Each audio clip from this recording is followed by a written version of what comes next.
Tifo wants to reimagine football history. You see, because since 2008, only 3 different players have won the Ballon d'Or.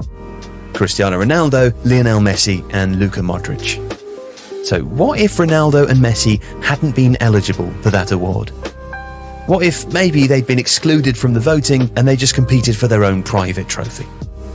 Modric would still have won in 2018, but what, according to the voting records, might the last decade and a half have looked like without the duopoly?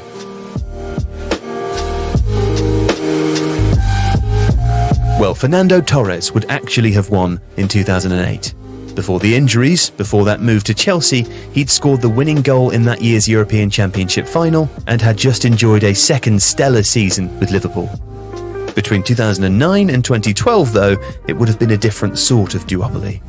Xavi finished third behind Messi and Ronaldo in 2009 after Barcelona's La Liga, Copa del Rey and Champions League treble. And he was on the shortlist again the next year, having won the World Cup with Spain. But he still finished behind Andres Iniesta, who was second to Messi, having scored the winning goal in that World Cup final, in the 1-0 extra-time victory over the Netherlands. Another Champions League La Liga double would have meant that Xavi again would have been our winner in 2011. And that completed 3 straight third-place Ballon d'Or finishes for the legendary playmaker. It's possible that he's the best player to never actually win the award. At the very least, he's in that conversation. And Iniesta is part of that discussion too. He would have won it again in 2012. There was no La Liga or Champions League title for Barcelona that season, but he was the attacking craft behind the Spanish side who were far, far too good for everyone else in that summer's European Championship. Now, in 2013, a new winner. Bayern Munich won the Bundesliga, the DFB Pokal, the Club World Cup and the Champions League.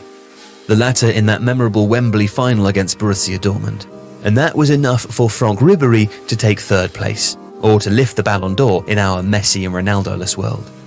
In 2014, another Bayern Munich icon, Manuel Neuer, would have followed Germany's World Cup win in Brazil by being anointed the best player in the world and becoming the first goalkeeper to earn that honour since Lev Yashin in 1963.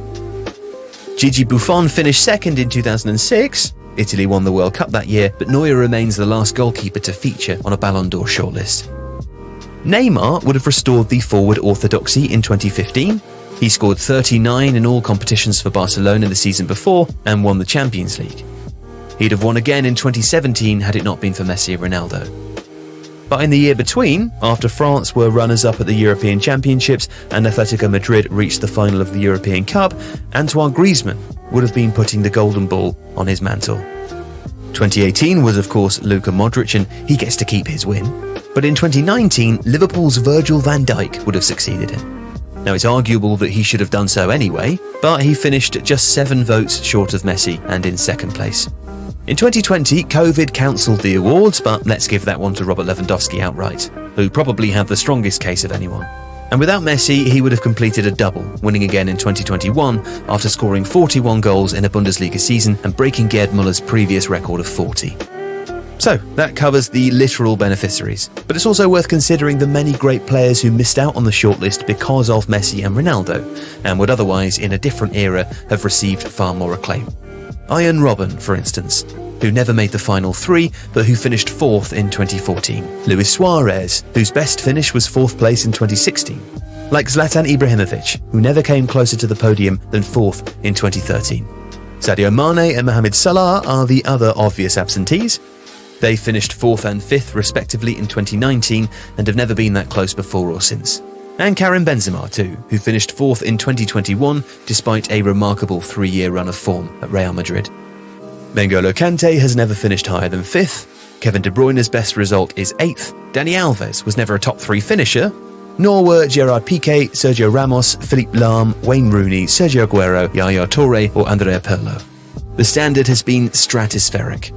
And even with our Messi and Ronaldo adjustment, there remain a whole host of world-class players cast in the shade.